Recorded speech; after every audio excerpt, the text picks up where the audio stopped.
Hello everyone, welcome to this channel. आज हम करेंगे रेडियो एक्टिविटी के बारे में। रेडियो एक्टिविटी एक स्पॉन्टेनियस एमिशन है अल्फा बीटा गामा रेडिएशन का फ्रॉम अनस्टेबल न्यूक्लियस।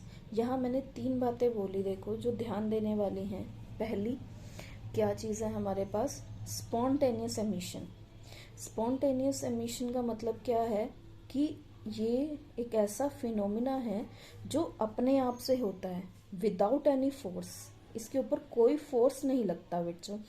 ये एक ऐसा फिनोमिना है जो बिना किसी फोर्स के होता है। दूसरी बात, अनस्टेबल न्यूक्लियस। एक अनस्टेबल न्यूक्लियस से जब लगातार बिना किसी फोर्स के एमिशन होता है, वो हमारी रेडियो एक्टिविटी होती है। और एमिशन भी किसका?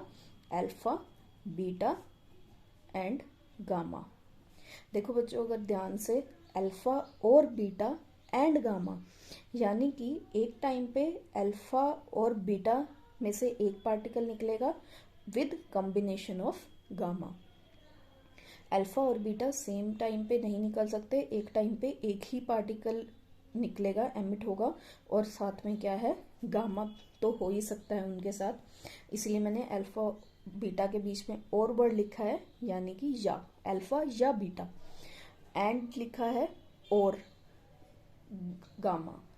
ठीक है, तो ये 3 बातें बहुत इंपॉर्टेंट हैं इस चीज के बारे में। रेडियो एक्टिविटी एक स्पॉन्टेनियस एमिशन है अल्फा बीटा गामा का फ्रॉम अनस्टेबल न्यूक्लियस। ठीक, अब ये क्या है बच्चों, हमारे पास 2 तरह के चेंजेस आते हैं, physical and chemical. Physical changes जिसमें उसकी फिजिकल प्रॉपर्टीज चेंज हो, और केमिकल चेंजेस जिसके अंदर उसकी केमिकल प्रॉपर्टीज चेंज होती हैं। बट रेडियो एक्टिविटी के अंदर ये दोनों फिनोमेनाज वर्क नहीं करते। ठीक है, कोई डजंट इफेक्ट, ये रेडियो एक्टिविटी को अफेक्ट नहीं करते, क्योंकि रेडियो एक्टिविटी क्या है, एक न्यूक्लियर फिनोमिना है। ठीक है, न्यूक्लियर फिनोमिना है क्योंकि ये न्यूक्लियस से होता है। ये न्यूक्लियर फिनोमिना है। टेम्परेचर, प्रेशर, किसी भी तरह का कोई भी फिजिकल एनवायरनमेंट, केमिकल चेंजेस इस इफेक्ट को चेंज नहीं करते, यानी जो होना है वो होता रहेगा। अब ये विदाउट फोर्स है, हमने कोई फोर्स इसके ऊपर नहीं लगाया, तो हम इसकी जो रेट है उसको कंट्रोल भी नहीं कर सकते। Rate can't be controlled. मतलब अगर एक बार रेडियो एक्टिविटी शुरू हो गई, या कोई भी सब्सटेंस है, कोई भी एटम है जो रेडियो एक्टिव है, उसके अंदर रेडियो एक्टिविटी होगी, उसमें से एमिशन जो है वो प्रॉपर होता रहेगा, हम उसको कंट्रोल नहीं कर सकते। अब बात आती है बच्चों, एक बार मैं दोबारा रिवाइज करवा देती हूँ। रेडियो एक्टिविटी के बारे में मैंने जो बात बताई कि एक तो स्पॉन्टेनियस एमिशन है, बिना किसी फोर्स के होता है, अनस्टेबल न्यूक्लियस से होता है, अल्फा बीटा गामा का एमिशन होता है, फिजिकल और केमिकल चेंजेस इसको अफेक्ट नहीं करते हैं, ये एक न्यूक्लियर फिनोमिना है, और लास्ट की इसकी रेट को हम कंट्रोल नहीं कर सकते। अब बात, एक क्वेश्चन आता है कि जो अनस्टेबल न्यूक्लियस हैं, अनस्टेबल न्यूक्लियस कौन से होते हैं? अब आप कहेंगे हमारे पास इतने सारे एटम्स हैं, उनके इतने सारे न्यूक्लियस होते हैं, कुछ स्टेबल और कुछ अनस्टेबल होते हैं। तो जो ये अनस्टेबल न्यूक्लियस हैं, इनको हम किस तरीके से डिफाइन करते हैं, या हम कैसे पहचानते हैं कि कोई भी एटम है उसका न्यूक्लियस हमारा अनस्टेबल होगा? तो उसके लिए हमारे पास आती है स्टेबिलिटी बेल्ट। स्टेबिलिटी बेल्ट एक ऐसी बेल्ट है जिसपे लाई करने वाला या जिसके आसपास लाई करने वाला न्यूक्लियस जो होता है वो स्टेबल होगा, बाकी सब क्या होंगे, अनस्टेबल होंगे। जैसे कि अगर मैं आपको दिखाऊं, ये बेल्ट कुछ इस तरीके से होती है।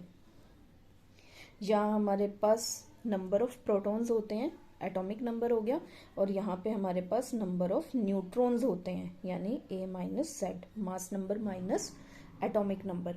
ये मैंने आपको पिछली वीडियो में बताया था, एटॉमिक मास के बारे में, एटॉमिक नंबर के बारे में और मास नंबर के बारे में, तो आप पिछली वीडियो देख सकते हैं। ठीक है, ये फॉर्मूला मैंने उसमें करवाया था आपको। यहाँ पे हमारा नंबर ऑफ प्रोटॉन्स आ गया Z, और यहाँ पे न्यूट्रॉन्स हैं, ये नंबर ऑफ न्यूट्रॉन्स A-Z। ये जो बीच में है बेटा, ये हमारी स्टेबिलिटी बेल्ट है, यानी अब इस पे लाई करने वाले न्यूक्लियस और इसके आसपास जो लाई करेंगे वो न्यूक्लियस स्टेबल होंगे, बाकी सारे जो हैं अनस्टेबल होंगे। मान लिया मैंने अभी मैक्सिमम जो नंबर ऑफ प्रोटॉन लिए वो 20 लिए और मैक्सिमम नंबर ऑफ न्यूट्रॉन लिए 20। तो अब वो इसके ऊपर लाई करता है तो वो क्या है, स्टेबल है। ठीक है, इसी तरीके से मैंने यहाँ पे ले लिया न्यूट्रॉन, नंबर ऑफ प्रोटॉन्स 8 और नंबर ऑफ न्यूट्रॉन भी 8। ठीक है, वो भी हमारा स्टेबल आएगा। नंबर ऑफ न्यूट्रॉन प्रोटॉन 6 और नंबर ऑफ न्यूट्रॉन भी 6।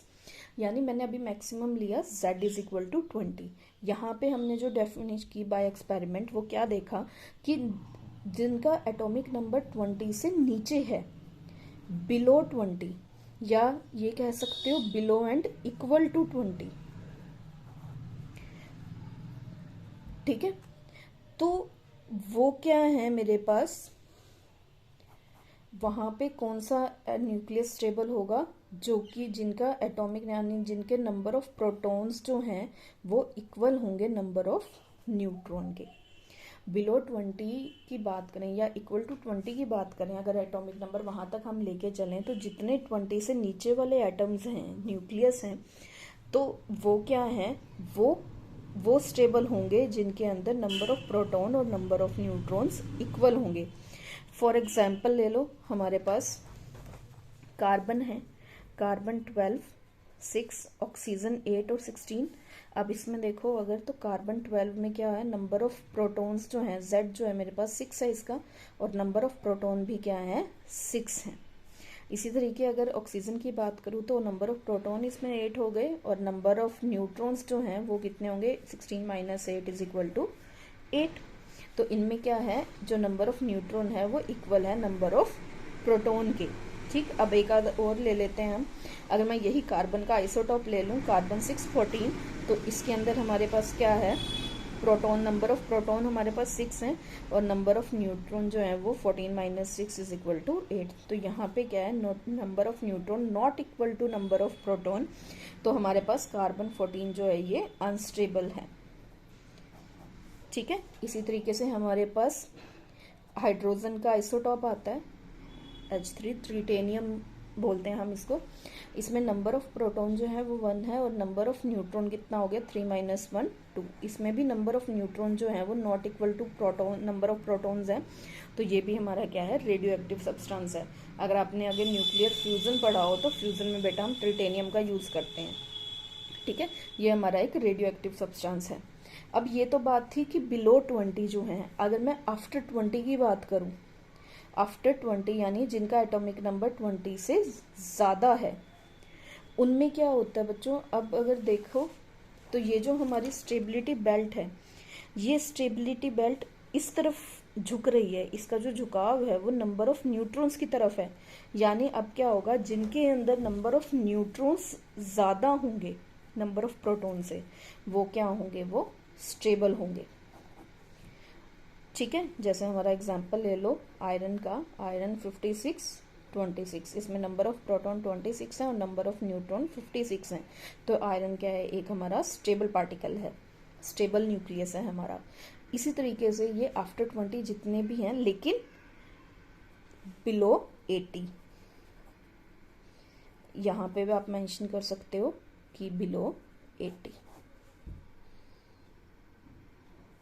सॉरी 80 से ऊपर वाले। जिनका जो Z है वो 20 से ज़्यादा है लेकिन 80 से कम है, उनके लिए ये फिनोमेना, ये जो बात है हमारी वो ठीक है। लेकिन आफ्टर 80 की अगर मैं बात करूं तो आफ्टर 80 हमारे पास स्टेबिलिटी बेल्ट है ही नहीं, क्योंकि आफ्टर 80 जो जिनके अंदर हमारे पास एटॉमिक नंबर आ जाता है, जिनका 80 से अबव आ जाता है, वो क्या है, वो हमारे सारे के सारे अनस्टेबल पार्टिकल हैं, वो सारे ही हमारे रेडियो एक्टिव सब्सटेंसेस हैं।